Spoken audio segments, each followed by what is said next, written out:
So what was it like leaving the comfort of living in the big city to living on to living in a tent? Yeah. Like Well, I you was don't all even you have no electricity, so how do you entertain yourself at night when it's pitch black? I sleep. I sleep With the early like with the noises outside from the yeah, creatures and literally. Well, because I lived in Costa Rica before, I wasn't really living in a big city.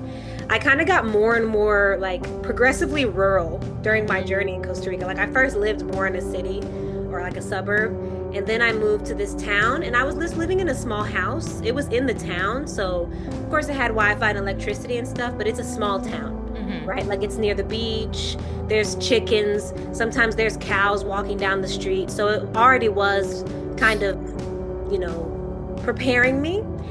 But the initial move to the land, it was a challenge because yeah, you're just in a tent. You don't have Wi-Fi.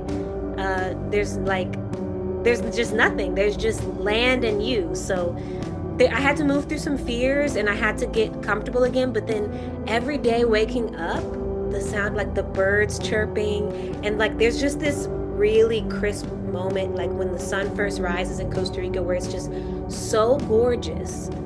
And waking up to that every day, and it's so quiet because I didn't have any close neighbors. Now people have bought land near me, so I have more neighbors, but before there were no neighbors right there. So just the quiet, the sound of nature, waking up to that every day, it really reset my nervous system, and I was like, yes, I made the right decision. Yeah, I was watching with Sadhguru, Hmm. who he explains that the natural flow that we should have with our bodies is waking up and going to sleep as the birds and the animals do, because that's what's going to regulate our circadian rhythm within our system. And this is how we get our serotonin and our dopamine levels, like, fully functional, and we're Hmm. happy and we're living in peace. And we are doing everything opposite of that, living in the city, right? Like, I am from Miami.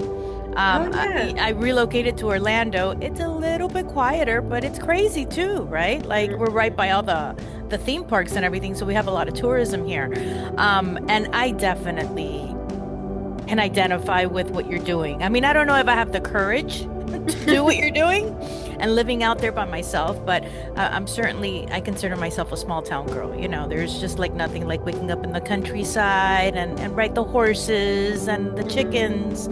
And there's got to be just like a level of peace that comes with that, right?